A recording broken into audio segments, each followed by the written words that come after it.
봉독합니다. 조용히 경청하시기 바랍니다. 예수를 잡아 끌고 대제사장의 집으로 들어갈새 베드로가 멀찍이 따라가니라. 사람들이 뜰 가운데 불을 피우고 함께 앉았는지라. 베드로도 그 가운데 앉았더니 한 여종이 베드로의 불빛을 향하여 앉은 것을 보고 주목하여 이르되 이 사람도 그와 함께 있었느니라 하니 베드로가 부인하여 이르되 이 여자여 내가 그를 알지 못하노라 하더라. 조금 후에 다른 사람이 보고 이르되 너도 그 도당이라 하거늘 베드로가 이르되 이 사람아 나는 아니로라 하더라. 1시간쯤 있다가 또 한 사람이 장담하여 이르되 이는 갈릴리 사람이니 참으로 그와 함께 있었느니라. 베드로가 이르되 이 사람아 나는 내가 하는 말을 알지 못하노라 하고 아직 말하고 있을 때에 닭이 곧 울더라. 주께서 돌이켜 베드로를 보시니 베드로가 주의 말씀 곧 오늘 닭 울기 전에 내가 3번 나를 부인하리라 하심이 생각나서 밖에 나가서 심히 통곡하니라. 아멘. 할렐루야. 하나님께서 이 시간 크신 은혜와 사랑을 우리 모두에게 베풀어 주실 줄 믿습니다. 독일 작가 아델베르트 폰 샤미소라는 사람이 있습니다. 그가 쓴 아주 유명한 소설책이 한 권이 있는데 그림자를 판 사나이라는 소설책입니다. 이 소설책의 주인공이 페터 슐레밀입니다. 슐레밀이 어느 날 저녁 파티에 참여하게 되었는데 우연히 회색 옷을 입은 한 신비로운 남자를 만나게 되죠. 이 남자는 금화를 쏟아내는 마법 주머니를 가지고 있었습니다. 그래서 신기하게 이 사람이 행하는 마법을 보고 있었는데 어느 순간 이 남자가 슐레밀에게 접근을 하더니 당신의 그림자와 이 마법 주머니를 바꿉시다. 이렇게 제안을 하는 겁니다. 그림자의 소중함을 몰랐던 슐레밀은 흔쾌히 동의를 했죠. 그러자 이 남자가 마법 주머니를 슐레밀에게 넘겨주고 슐레밀의 그림자를 능숙한 솜씨로 돌돌 말아서 순식간에 사라져버렸습니다. 이 일로 인해서 슐레밀은 부와 명예를 다 가지게 되었습니다. 마법 주머니에서 금화가 계속 쏟아지니까요. 한동안 남부러울 게 없었죠. 그러나 얼마 지나지 않아서 슐레밀에게 커다란 위기가 닥치게 됩니다. 그림자가 없다는 이유로 사람들이 슐레밀을 가까이 하지 않는 겁니다. 심지어 사랑하는 여인마저도 떠나버립니다. 사람들은 그림자가 없는 슐레밀을 유령처럼 취급했던 것이죠. 이처럼 슐레밀은 자기의 그림자를 팔아서 한동안 부와 명예를 누릴 수 있었지만 그림자가 없다는 이유로 사랑과 신뢰와 그것보다 더 수많은 것들을 다 잃어버리고 말았던 것이죠. 아무것도 아닌 것 같았던 그림자. 있어도 그만이고 없어도 그만일 것 같은 그림자. 그 그림자가 얼마나 소중한 것인지를 슐레밀은 미처 알지 못했던 것입니다. 세계적인 심리학자 칼 융이 말했습니다. 빛이 강하면 강할수록 그림자는 더욱더 짙어진다.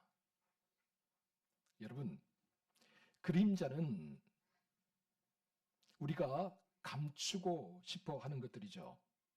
우리의 나약함, 비겁함, 열등감, 시기와 질투 이런 것들이 그림자처럼 우리를 따라다닙니다. 이런 그림자들이 우리 뒤에, 우리 속에 꼭꼭 숨겨져 있고 잘 드러나지 않는 모습으로 우리와 함께 삶을 살아가고 있습니다. 그런데 칼륨은 이 그림자, 섀도가 우리와 뗄래야 뗄 수 없다고 강조하면서 그림자의 긍정적인 측면을 많이 강조합니다. 이 그림자가 우리에게 어둠을 가져다 주기도 하지만 이 그림자를 우리가 제대로 직면하면 삶의 활력을 만들어낼 수 있고 또 창조의 원천을 만들어낼 수 있다. 그렇게 이야기합니다. 열등감이 있는 사람이야말로 더 높은 곳으로 오르기 위해서 끊임없이 노력할 수 있다라는 것이죠. 그런데 반대로 우리가 평소에 이 그림자를 인식하지 않고 살아가게 되면 어떤 일이 생길까요? 이 그림자를 꾹꾹 눌러놓고 살게 되면 어떻게 될까요? 우리 인생에 어두운 밤이 찾아왔을 때, 우리 인생에 거센 파도가 몰아쳤을 때 이 그림자가 순식간에 우리를 삼켜버립니다. 압도해버리고 말죠. 오늘 본문에서 이 사실을 우리는 확인해 볼 수 있습니다. 오늘 본문에는 인류 역사상 가장 유명한 그림자가 등장합니다. 이 그림자의 소유자는 베드로였습니다. 베드로는 예수님의 수제자이기도 했죠. 그는 모든 제자들이 보는 앞에서 호언장담하며 이렇게 큰 소리로 당당하게 외쳤습니다. 다른 사람들은 다 주를 버릴지라도 나는 결코 주님을 버리지 않겠습니다. 내가 주님과 함께 죽을지언정 주님을 부인하지 않겠습니다. 그런 그가 예수님을 모른다고 3번 부인하고 맹세하고 저주하기까지 했습니다. 여러분 어떻게 된 일일까요? 어쩌다가 이렇게 호언장담하던 베드로가 자신의 그림자에 압도당하고 잠식당하고 말았을까요? 이제 본문 말씀을 통해서 베드로의 그림자를 살펴보면서 오늘 우리에게 숨겨져 있는 그림자들은 어떤 것인지를 한번 살펴보도록 하겠습니다. 먼저 본문 54절 우리 함께 같이 읽어봅니다. 시작. 예수를 잡아 끌고 대제사장의 집으로 들어갈새 베드로가 멀찍이 따라가니라. 아멘. 예수님이 겟세마네 동산에서 제자들과 함께 기도하고 있을 때에 제자 중에 한 사람이었던 가룟 유다가 예수님을 은 30을 받고 대제사장들과 백성의 장로들에게 팔아버렸죠. 라비여, 안녕하시옵니까? 가룟 유다는 예수님에게 입 맞추는 것을 신호로 해서 예수님을 그들에게 넘겨주었습니다. 이렇게 입 맞추기에 다가오는 가룟 유다를 향해 주님 말씀하시죠. 너가 입 맞춤으로 나를 파느냐. 이렇게 겟세마네 동산에서 유대 관원들과 병사들에게 붙잡힌 예수님이 대제사장 가야바의 뜰로 끌려가게 됩니다.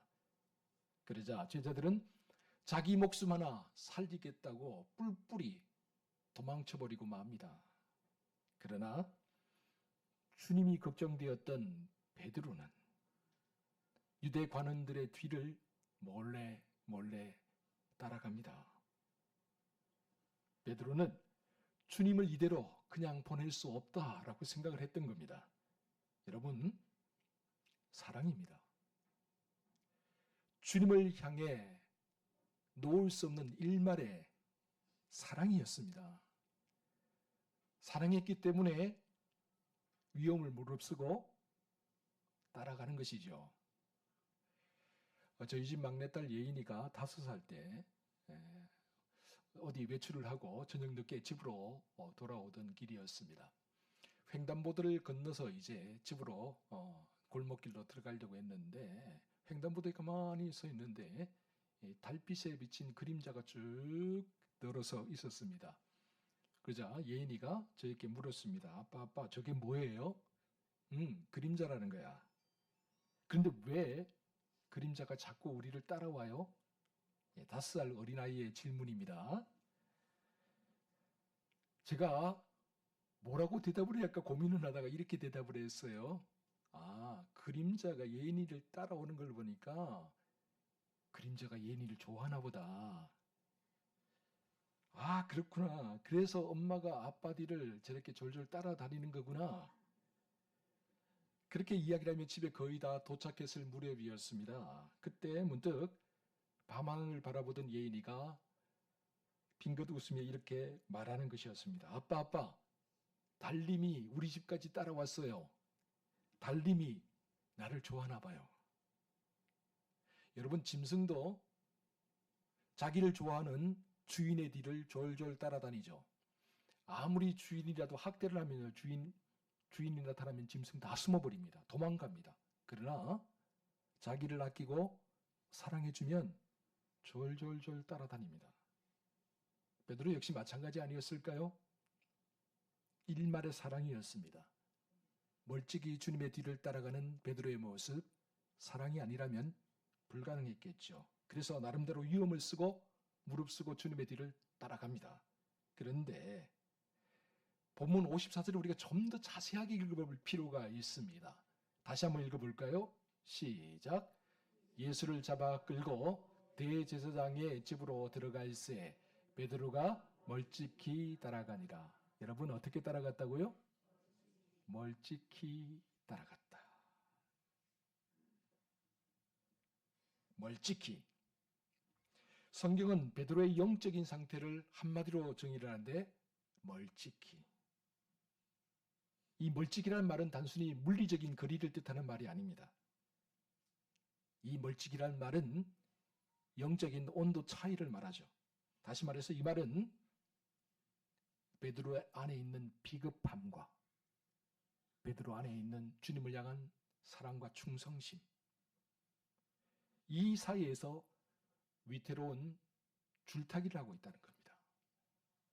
아무리 주님을 사랑한다고 해도 주님과 함께 붙잡혀서 죽기에는 너무나 두렵고, 그렇다고 매몰차게 주님을 버리고 비겁하게 도망치기에는 미련이 남는 자리, 여러분 바로 그 자리가 멀찍이라는 영적인 거리입니다.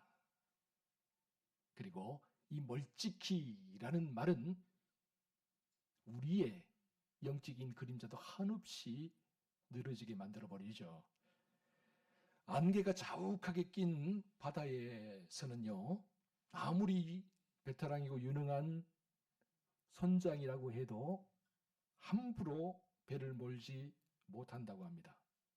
특별히 그나마 등대가 가까이에 있으면 그 등대를 보면서 조금이라도 갈 수 있지만, 만약에 등대에서 조금 멀어져서 등대 불빛이 보이지 않는다고 한다면 아무리 유능한 선장도 함부로 배를 몰지 않는다고 하죠. 왜요? 등대에서 멀어지는 순간 죽을 수도 있기 때문입니다. 베드로가 예수님의 빛에서 멀찍이 따라갑니다. 그러면서 그가 끝까지 일말의 사랑으로 예수님을 놓을 수 없어서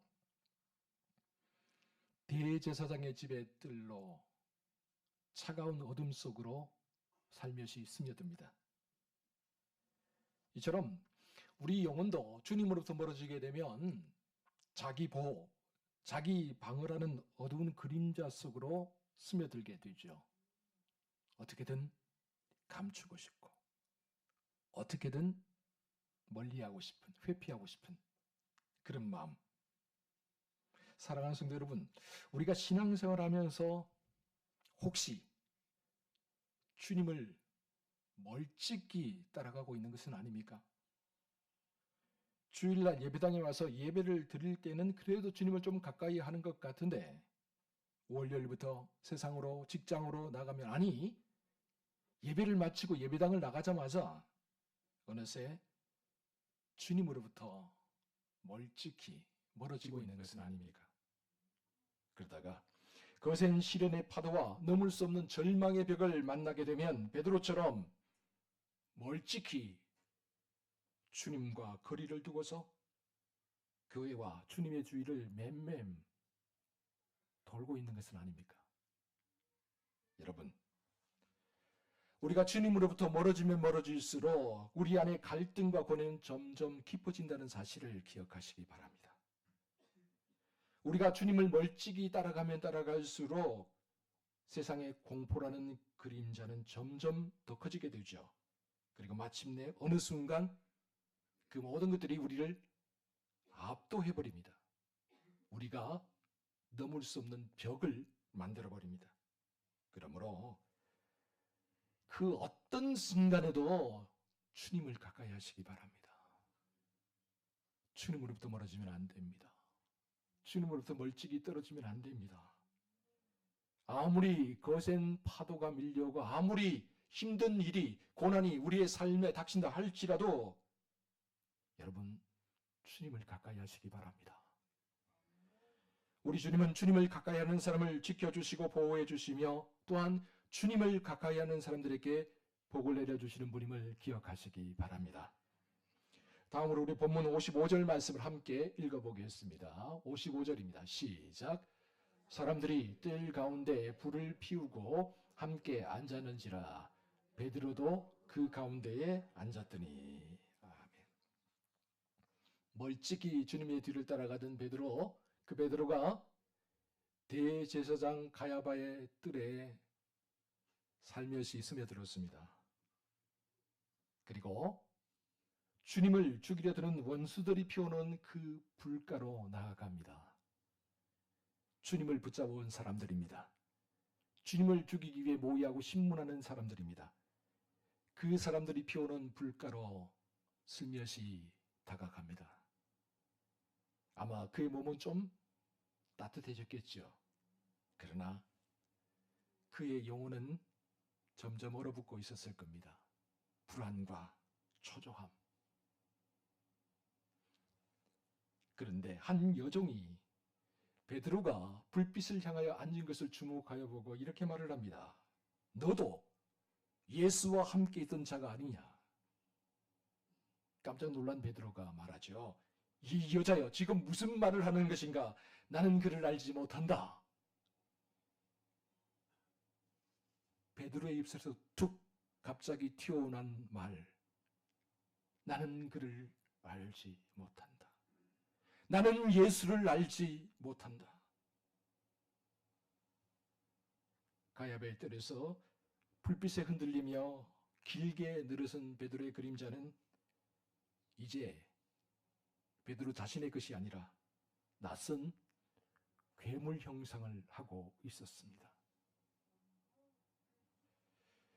네덜란드 출신의 유명한 화가 렘브란트가 그린 그림 중에 그리스도를 부인하는 베드로라는 아주 유명한 그림이 있습니다. 렘브란트는 베드로가 주님을 부인하는 바로 그 순간의 모습을 그리면서 보시는 것처럼 베드로의 비치는 그 불빛이 정면이 아니라 옆면에서 비치게 합니다. 그리고 베드로 주변에 배경을 굉장히 어둡게 해놓았는데 베드로의 왼쪽 편이죠. 제가 보는 쪽으로는 오른쪽입니다. 베드로의 왼쪽 편에 보면 조금 자세하게 보면 대제사장에게 신문을 받다가 베드로를 물끄러미 뒤돌아보고 있는 예수님의 모습을 그려놓았습니다. 흐릿하지만 분명 예수님의 모습입니다. 이처럼 빛보다 어둠이 더 강력하게 지배해가고 있는 그림, 그 어둠 속에 숨겨져 있는 흐릿한 예수님의 모습, 렘브란트는 어쩌면 이 그림을 통해서 베드로 속에 감춰져 있는 어두운 그림자, 비겁한 그림자를 드러내고 싶었던 것인지도 모릅니다. 사랑하는 성도 여러분, 오늘 우리도 역시 마찬가지 아닐까요? 세상이 피워놓는 불빛을 따라가다 보면요, 세상이 우리에게 주는 작은 안락함과 따사로움을 따라가다 보면 우리가 예수 믿는 사람의 정체성을 잃어버리는 경우가 많습니다. 이 세상에서 조금이라도 손해보지 않고 피해보지 않기 위해서 발부둥 치다 보면요, 우리도 모르는 사이에 우리 입에서 툭 나는 예수를 모른다라는 베드로의 고백이 튀어나올 수도 있습니다. 베드로처럼 주님을 어둠 속으로 슬며시 밀어넣고 이 사람아 지금 나에게 무슨 말을 하는 것인가? 나는 예수를 알지 못한다 라고 그렇게 말할 수도 있죠. 그러므로 이 시간 우리 안에 있는 그림자가 무엇인지를 똑바로 볼 수 있어야 됩니다. 도망가지 마십시오. 회피하려고 하지 마십시오. 있는 그대로 직면하십시오. 그러면서 물으십시오. 나는 과연 베드로와 다를 게 있는가? 나는 베드로와 똑같은 사람이 아닌가? 마지막으로 우리 본문 61절과 62절 말씀 함께 볼까요? 61절, 62절 함께 봉독합니다. 시작. 주께서 돌이켜 베드로를 보시니 베드로가 주의 말씀 곧 오늘 닭 울기 전에 내가 3번 나를 부인하리라 하심이 생각나서 밖에 나가서 심히 통곡하니라. 아멘. 주님 말씀하신 것처럼 베드로가 예수님을 딱 3번 부인하자 그 말이 끝나기도 전에 닭이 울었습니다.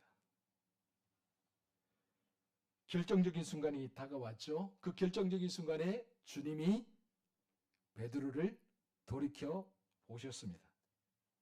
여기서 보시니라는 그런 말이 나오는데 예수님께서 돌이켜 보시는 이 모습을 헬라어로 엠블레포라고 그렇게 기록을 하고 있습니다.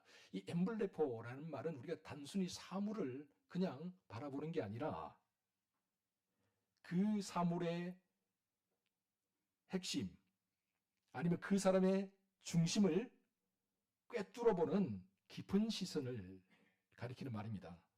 엠블레포. 베드로의 그림자를 꿰뚫어 보시는 주님의 시선. 엠블레포. 그렇다면 주님의 이 시선은 정죄의 시선이었을까요? 비난의 시선이었을까요? 아닙니다. 그렇지 않습니다. 이 시선은 베드로야. 너의 그림자가 아무리 짙어도 나는 너를 포기하지 않는다. 라는 긍휼의 눈빛이었습니다. 자비의 눈빛이었고 사랑과 기다림의 눈빛이었습니다. 그러므로 주님 말씀하신 이 다구는 소리는 베드로를 향한 정죄의 나팔 소리가 아니라 잠들어 있는 영혼을 흔들어 깨우는 사랑의 종소리였다고 할 수 있죠. 그래서 주님의 시선이 베드로에게 닿는 순간 길게 늘어졌던 베드로의 그림자가 스스로 녹아내리면서 뜨거운 눈물이 되었습니다. 우리 본문 62절 말씀을 같이 다시 한번 읽어볼까요? 시작. 밖에 나가서 심히 통곡하니라. 베드로는 자기를 가두고 있던 그 감옥과 같은 대제사장 가야바의 뜰을 벗어났습니다. 자기의 그림자, 불안과 초조, 그리고 어떻게 될지 모르는 이 공포로 가득 사로잡혀 있던 이 대제사장 가야바의 뜰을 벗어났죠. 그러자 통곡이 터져 나옵니다. 심히 통곡했다. 가슴을 치며 울부짖었다라는 말입니다. 여러분, 이것은 회복의 시작을 알리는 뜨거운 눈물이었습니다. 자신의 그림자와 직면하고 다시 주님 앞으로 나가고자 하는 처절한 몸부림이었죠. 이처럼 칼경이 말했던 것처럼 우리에게 있는 어두운 그림자를 새로운 생명과 활력의 원천으로 만드는 방법은 먼저 내 안에 있는 그림자가 어떤 것인지를 똑바로 바라볼 수 있어야 됩니다. 그리고 다음으로 그것을 우리의 모든 것을 회복시킬 수 있는 주님 앞으로, 빛 대신 주님 앞으로 가지고 나아가야 됩니다. 일본에는 깨진 도자기를 다시 회복시키는 기법이 있습니다. 킨즈키라고 아마 있는데 들어보신 분들도 계실 겁니다. 킨즈키 기법을 통해서 깨진 도자기를 아주 새롭게 이렇게 회복을 시키는데요. 새롭게 회복시킨 이 도자기를 정말 값비싸게 판다고 하죠. 그리고 사람들이 이전보다 더 아름답기 때문에 선호하는 사람들도 많다라고 합니다. 킨즈키, 어쩌면 베드로의 이 통곡도 킨즈키로 가는 순간이었을 수 있습니다. 주님을 부인하고 주님을 저주함으로 베드로가 그의 인생이 완전히 나락으로 깨어지는 것을 경험했죠. 그러나 주님은 그 상처를 사랑으로 은혜로 메꿔 주셔서 그를 반석 위에 세워주셨습니다. 너는 베드로라. 내가 이 반석 위에 내 교회를 세우리니 음부의 권세가 흔들지 못하리라. 사랑하는 성도 여러분, 우리에게 있는 그림자가 부끄러워서 아직도 멀찍이 떨어져 계십니까? 숨어 살고 계십니까? 주님은 이미 우리의 어둠도 다 알고 계시고 우리가 숨겨놓은 그림자들도 다 알고 계십니다. 그리고 그 어둠과 그림자조차도 사랑으로 다시 껴안기를 원하십니다. 우리가 다시 새롭게 주님 앞에서 일어나기 위해서는 숨기고 싶었던 우리의 어두운 그림자들과 직면해야 됩니다. 잠시 아파하고 잠시 괴로워하는 시간이 있겠죠. 그러나 여러분, 우리가 아파하고 통곡하는 그 순간이 바로 킨즈키의 순간, 우리가 새롭게 다시 아름답게 태어나는 순간이 될 수 있습니다. 그러므로 다시 빛 대신 주님 앞으로 나오시기 바랍니다. 주님은 그림자가 없는 사람이 아니라 그림자를 은혜로 메꿔가는 사람들, 그래요, 그림자를 아름다운 모습으로 승화시켜내는 사람들을 더욱더 귀하게 보십니다. 이제 마지막으로 정호성 시인의 내가 사랑하는 사람이라는 시를 들려드리겠습니다. 조용히 한번 들어보시기 바랍니다. 내가 사랑하는 사람, 정호승. 나는 그늘이 없는 사람을 사랑하지 않는다. 나는 그늘을 사랑하지 않는 사람을 사랑하지 않는다. 나는 한 그루의 나무에 그늘이 된 사람을 사랑한다. 햇빛도 그늘이 있어야 맑고 눈이 부시다. 나무 그늘에 앉아 나뭇잎 사이로 반짝이는 햇살을 바라보면 세상은 그 얼마나 아름다운가. 나는 눈물이 없는 사람을 사랑하지 않는다. 나는 눈물을 사랑하지 않는 사람을 사랑하지 않는다. 나는 한 방울 눈물이 된 사람을 사랑한다. 기쁨도 눈물이 없으면 기쁨이 아니다. 사랑도 눈물 없는 사랑이 어디 있는가. 나무 그늘에 앉아 다른 사람의 눈물을 닦아주는 사람의 모습은 그 얼마나 아름다운 고요한 아름다움인가. 함께 기도하겠습니다. 사랑하는 주님, 오늘 베드로의 그림자를 통해 우리 안에 숨겨져 있는 나약함과 열등감이라는 그림자, 안일함과 비겁함이라는 그림자와 직면하게 됩니다. 세상의 불꽃 앞에서 주님을 모른다고 부인하고 내가 당할 수 있는 작은 피해와 손해를 피하기 위해서 빛의 자녀임을 포기했던 베드로, 어쩌면 우리의 어리석음, 우리의 완악함은 아니었습니까? 우리의 그림자가 아무리 짙어지고 길어져도 주님의 시선이 머무는 곳에 참 자유와 참 평안이 있음을 믿습니다. 우리가 마주한 실패와 좌절, 감추고 싶었던 어두운 그림자들을 이 시간 주님 앞에 있는 그대로 내어놓게 하여 주옵소서. 엠블레포, 우리의 중심을 꿰뚫어 보시는 주님의 시선, 사랑과 자비와 긍휼과 기다림의 시선, 그 시선으로 우리의 모든 죄를 씻어주시고 우리의 모든 상처와 괴로움을 다 씻어 주옵소서. 그래요, 베드로처럼 다시 반석과 같은 믿음 위에 서서 많은 영혼들을 구원하는 일에 앞장서게 하여 주시옵소서. 이 모든 말씀을 우리 구주 예수 그리스도의 이름으로 기도하옵나이다.